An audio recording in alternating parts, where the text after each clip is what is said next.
क्या आपने कभी सोचा है कि एक छोटे से गुरु का पढ़ाया हुआ बच्चा उनके जीवन का सहारा बन सकता है? यह कहानी आपके दिल को छू जाएगी। यह कहानी है मास्टर जी और उनकी पत्नी की, जो अपने गांव से इलाज के लिए शहर आए थे, लेकिन उनके अपने ही शिष्य ने उनके जीवन में एक नई रोशनी ला दी। शांतनु जैसे लोग जो शहर की भीड़ में अपने मूल्यों को भूल चुके हैं, और दूसरी तरफ कल्लू, एक ऐसा शिष्य जिसने अपने गुरु के प्रति अपनी ममता और कृतज्ञता से सबको सिखाया कि असली रिश्ते दिल से बनते हैं। यह कहानी केवल गुरु और शिष्य की नहीं, बल्कि मानवता और करुणा की भी है। यह वीडियो देखें और जानें कि कैसे एक माँ और बेटे का अनमोल रिश्ता बना। कॉलाबेल की आवाज सुनकर जैसे ही सुबह सुबह शांतनु ने दरवाजा खोला, सामने एक पुराना से ब्रीफकेस लिए गांव के मास्टर जी और उनकी बीमार पत्नी खड़ी थीं। मास्टर जी ने चेहरे के हाव भाव से पता लग गया कि उन्हें सामने देख शांतनु को जरा भी खुशी का एहसास न हुआ है। जबरदस्ती चेहरे पर मुस्कुराहट लाने की कोशिश करते हुए बोला, अरे सर, आप दोनों बिना कुछ बताए अचानक से चले आए। अंदर आइए। मास्टर साहब ब्रीफकेस उठाए अंदर आते हुए बोले, हाँ बेटा, अचानक से ही आना पड़ा। मास्टरनी साहब बीमार हैं। पिछले कुछ दिनों से तेज फीवर उतर ही नहीं रहा, काफी कमजोर भी हो गई है। गांव के डॉक्टर ने एआईएम्स दिल्ली में अविलंब दिखाने की सलाह दी। अगर तुम आज ऑफिस से छुट्टी लेकर जरा वहां नंबर लगाने में मदद कर सको तो। नहीं नहीं, छुट्टी तो ऑफिस से मिलना असंभव सा है, बात काटते हुए शांतनु ने कहा। थोड़ी देर में प्रिया ने भी अनमने ढंग से 2 कप चाय और कुछ बिस्किट उन दोनों बुजुर्गों के सामने टेबल पर रख दिए। सान्या सोकर उठी तो मास्टर जी और उनकी पत्नी को देखकर खूब खुशी से चहकते हुए दादू दादी बोलकर उनसे लिपट गई। दरअसल 6 महीने पहले जब शांतनु एक सप्ताह के लिए गांव गया था, तो सान्या ज्यादातर मास्टर जी के घर पर ही खेला करती थी। मास्टर जी निसंतान थे और उनका छोटा सा घर शांतनु के गांव वाले घर से बिल्कुल सटा था। बूढ़े मास्टर साहब खूब सान्या के साथ खेलते, और मास्टरनी साहिबा बूढ़ी होने के बावजूद दिन भर कुछ न कुछ बनाकर सान्या को खिलाती रहती थीं। बच्चे के साथ वो दोनों भी बच्चे बन गए थे। गांव से दिल्ली वापस लौटते वक्त सान्या खूब रोई। उसके अपने दादा दादी तो थे नहीं, मास्टर जी और मास्टरनी जी में ही सान्या दादा दादी देखती थी।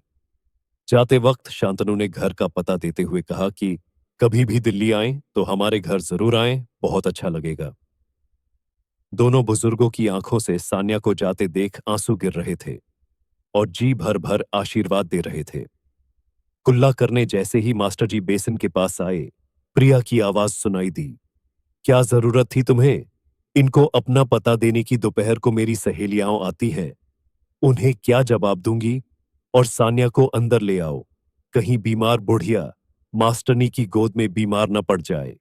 शांतनु में कहा, मुझे क्या पता था कि सच में आ जाएंगे। रुको, किसी तरह इन्हें यहां से टरकाता हूं। दोनों बुजुर्ग यात्रा से थके हारे और भूखे आए थे, सोचा था बड़े इत्मीनान से शांतनु के घर चलकर सबके साथ आराम से नाश्ता करेंगे। इस कारण उन्होंने कुछ खाया पिया भी न था। आखिर बचपन में कितनी बार शांतनु ने भी तो हमारे घर खाना खाया है।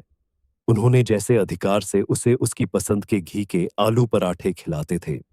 इतना बड़ा आदमी बन जाने के बाद भी शांतनु उन्हें वैसे ही पराठे खिलाएगा। सान्या, मम्मी की तेज आवाज सुनकर डरते हुए सान्या अंदर कमरे में चली गई। थोड़ी देर बाद जैसे ही शांतनु हॉल में उनसे मिलने आया, तो देखा चाय बिस्कुट वैसे ही पड़े हैं और वो दोनों जा चुके हैं। पहली बार दिल्ली आए दोनों बुजुर्ग किसी तरह टैक्सी से एआईएम्स पहुंचे और भारी भीड़ के बीच थोड़ा सुस्ताने एक जगह जमीन पर बैठ गए। तभी उनके पास एक काला सा आदमी आया और उनके गांव का नाम बताते हुए पूछा, आप मास्टर जी और मास्टरनी जी हैं ना? मुझे नहीं पहचाना? मैं कल्लू, आपने मुझे पढ़ाया है। मास्टर जी को याद आया, ये बटेसर हरिजन का लड़का कल्लू है। बटेसर नाली और मैला साफ करने का काम करता था। कल्लू को हरिजन होने के कारण स्कूल में आने पर गांव वालों को ऐतराज था, इसलिए मास्टर साहब शाम में 1 घंटे कल्लू को चुपचाप उसके घर पढ़ा आया करते थे। मैं इस अस्पताल में चतुर्थ वर्गीय कर्मचारी हूं। साफ सफाई से लेकर पोस्टमार्टम रूम की सारी जिम्मेवारी मेरी है। फिर तुरंत उनका ब्रीफकेस सर पर उठाकर अपने एक रूम वाले छोटे से क्वार्टर में ले गया। रास्ते में अपने साथ काम करने वाले लोगों को खुशी खुशी बता रहा था, मेरे रिश्तेदार आए हैं, मैं इन्हें घर पहुंचाकर अभी आता हूं। घर पहुंचते ही पत्नी को सारी बात बताई। पत्नी ने भी खुशी खुशी तुरंत दोनों के पैर छुए। फिर सब मिलकर एक साथ गर्मा गर्म नाश्ता की। फिर कल्लू की छोटी सी बेटी उन बुजुर्गों के साथ खेलने लगी। कल्लू बोला, आप लोग आराम करें, आज मैं जो कुछ भी हूं आपकी बदौलत ही हूं। फिर कल्लू अस्पताल में नंबर लगा आया। कल्लू की मां नहीं थी बचपन से ही। मास्टरनी साहब का नंबर आते ही कल्लू हाथ जोड़कर डॉक्टर से बोला, जरा अच्छे से इनका इलाज करना। डॉक्टर साहब, ये मेरी बूढ़ी माई है। सुनकर बूढ़ी मां ने आशीर्वाद की झड़ियां लगाते हुए अपने कांपते हाथ कल्लू के सर पर रख दिए। वो बांझ औरत आज सचमुच मां बन गई थी। उसे आज बेटा मिल गया था और उस बिन मां के कल्लू को भी मां मिल गई थी।